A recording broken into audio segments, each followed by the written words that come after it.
شهر رمضان الذي أنزل فيه القرآن. رمضان أو مانگە پیرۆزەیە کە قورئانی پیرۆز دابەزیوە. سڵاوتان لێبێ بەڕێزان. بەنامەی ئەمڕۆمان تایبەتەکەین بە گرنگیدان بە قورئانی پیرۆز لە مانگی ڕەمەزانە. قورئان بۆ هەموو کاتەکانی ژیانمانە و خێرەکەیشی خێرێکی گەورەیە، بەڵام لە ڕەمەزانە خێرەکەی زۆر تایبەت و گەورەترە. بەنامەی ئەمڕۆمان قسە لەسەر قورئان و گرنگیدان بە قورئان و گوێگرتن و خوێندنەوەی قورئانەکەی لە مانگی ڕەمەزانە لەگەڵ هەندێک لە ڕۆژەوانان قسەکەم دەربارەی قورئان ئێوەش بینەری وەڵامەکانیان بنفەرموو. كما خلقناكم أول مرة وتركتم ما خولناكم وراء ظهوركم وما نرى معكم شفعاءكم الذين زعمتم أنهم فيكم شركاء. دەربارەی گرنگیدان بە قورئانی پیرۆز لە ڕەمەزان ئاڵیت. والله زين شونا مانجي رمضان مانجي قرآن خيركم من تعلم القرآن وعلمه شاكترين بندا أويكوا فيري قرآن بيو خلقش فيركا أهل القرآن أهل الله وخاصته أوي أهل القرآن به أهل تايبتي خوايا أوانيك شارزان القرآن أهل تايبتي خوان ئەو کەسەی کە کەسێک فێری قورئان خوێندن نەکات خێرێکی جاریەیە، یعنی خێرەکە قەت تەواو نابێت لە دوای مردنی کەسەکەش ئەم کەسە هەر بە بەردەوامی لە خێر ئامێنێتە، چونکە ئەم کەسەی فێری قورئان خوێندن کرد. بەتاکید وایە سێشت سەدەقەی جاریەیە، عیلمێک یەکێ لە قورئان فێر بێ و خەڵکی فێرکە، هەروەها بێتەوە مناڵێکی چاک ساڵح باش لە دواتەوە بمێنێت و دوعای خێرە بۆ بکە. پاشان خەستەخانەیە بیرێک پرۆژێکی خێری دروستکەیت و خەڵک سوودی لێ بینێت. هەندێک کەسمان هەیە ڕەنگە نەتوان قورئان خوێندنەوە، ینی یان خوێنەوارەکەی ئەوەندە باش نەبێت. ئەمەیان تا چەند گرنگە گوێرگرتن لە قورئان، کاتەکانی بە گوێگرتن لە قورئانەوە بەسەر بەرێت. واللهی برام ئەزانین چۆنە حتا گوێ لە قورئان بگری کەمە. قورئان خوای گەورە کۆمەڵ مەلایکەتی گەڕۆکی هەیە، ئەیتر ئەفەرمێ ئەگەر بۆ کەسێ دڵی پڕ لە ژانە خەفەتبارە دڵی پڕ لە ژانە قورئان بۆ ئەو دەرمانە، گوێ لە قورئان بگرێت. لەبەرەوە قورئان إن هذا القرآن يهدي للتي هي أقوم، هدايەتی بەندەکانە بۆ چاکترین بەرزترین ئەخلاق. کاتێک قورئانە خوێنی یان گوێ لە قورئانەگری چه هەستێکت بۆ دروستە بێت، ینی ناخت چه هەستێکی تا دروستە بێت لەو کاتانە؟ والله ئەزانی چۆنە لە شوێنێکە لە قورئانە خوای گەورە فەرمێ هینە ئەفەرمێ إذا ذكر الله كوصف إيماندارانك إذا ذكر الله وجلت قلوبهم وإذا تليت عليهم قرآن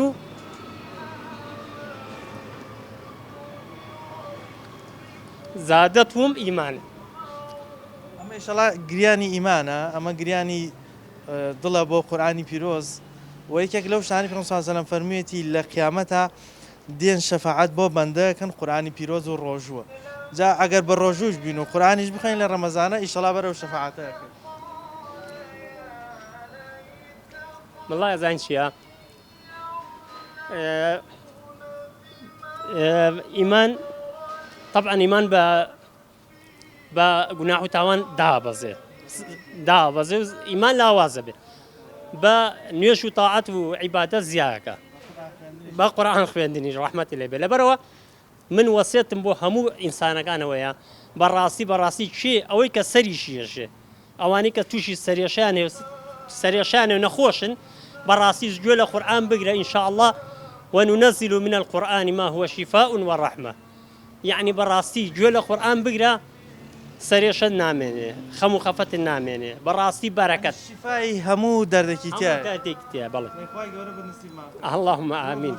لقد تقطع بينكم وضل عنكم ما كنتم تزعمون إن الله. تۆکو خۆت تا چەند بە گرنگی ئەزانی لە ڕەمەزانە زۆر گوێ لە قورئان بگرین یان زۆر قورئان خوێن؟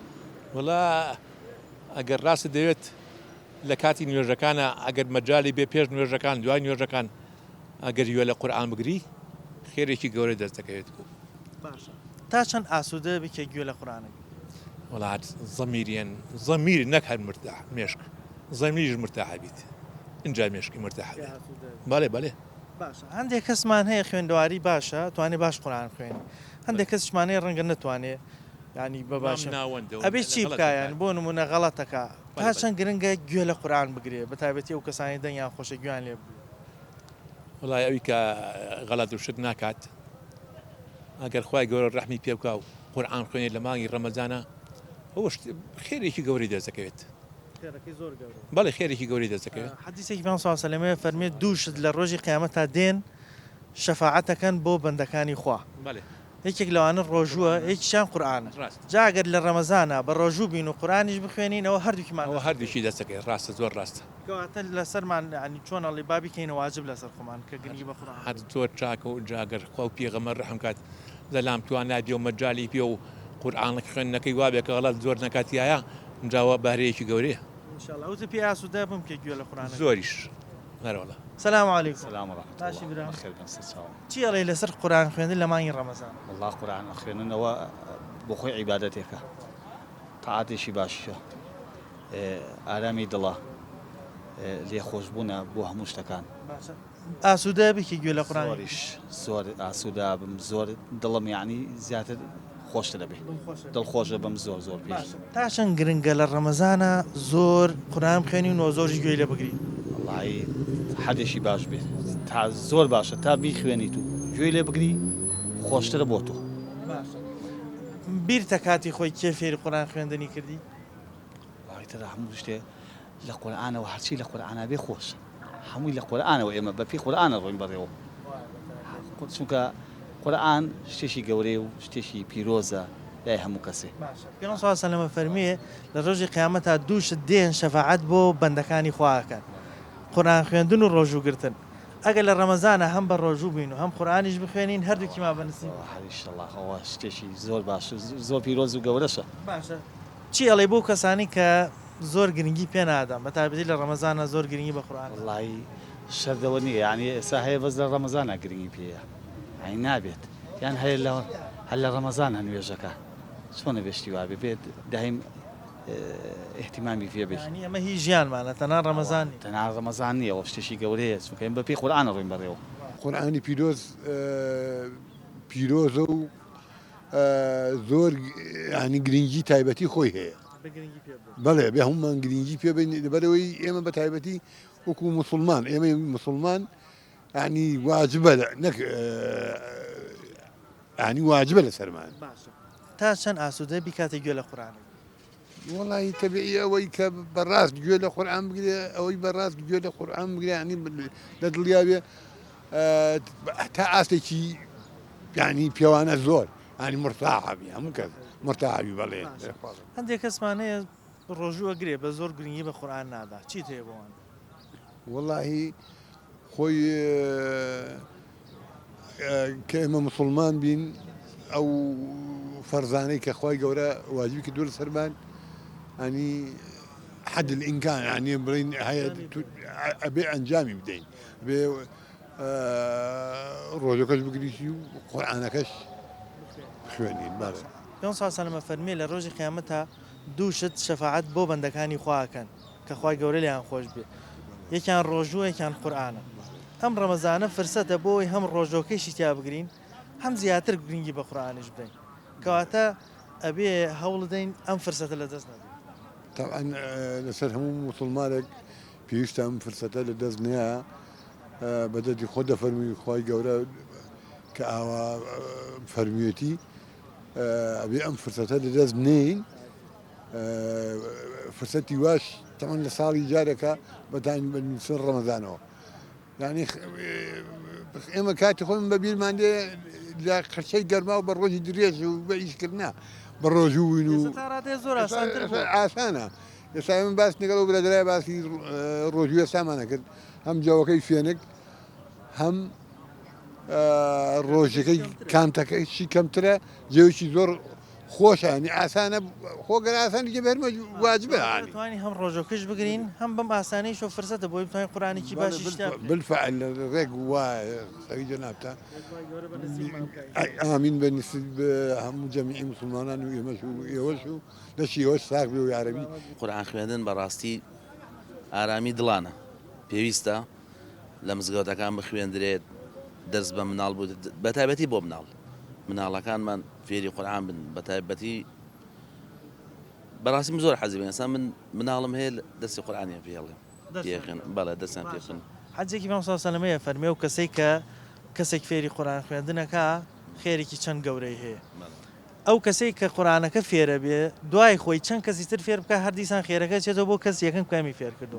کەواتە تا چەند گرنگە ئەمە بە بەردەوامی قورآنمان ینی لە بەرچاوە بێ بیخوێنین گوێی لێ بگرین زۆر گرینگە زۆر گرینگە قورآن خوێندن بەڕاستی بە هەموو کەسێکیش ناگرێت باشە تا چەند ئاسوودەبی کە قورآنە خوێن زۆر ئاسوودەی بەڵێ دڵت مطمئین نەبێت بەتاکید یعنی دڵخۆشیێکی جیاوازترە لە کاتەکانی تر بەتاکید بە دڵنیاییەوە وەڵا دڵخۆشیێکی تایبەتە باشە وتە مناڵەکانم فێڵی قورآنەکەم دایک و باوک تا چەند گرنگە ڕەمەزان بەکاربێن بۆی مناڵەکانیان ینی فێری قورآن بکەن و وای لێ بکەن کە بەردەوام لەسەر قورآن بڕۆن بەڵێ وەڵا جگە لە هەر بێزگەر ڕەمەزان بە تایبەتی ڕەمەزان خێرێکی تایبەتی هەیە بەس کاتەکانی تریش گرینگە بەڕاستی مناڵ فێر بێ بەروەدەیەکی جوانی فێرکەیت و فێری قورآانی بکەیت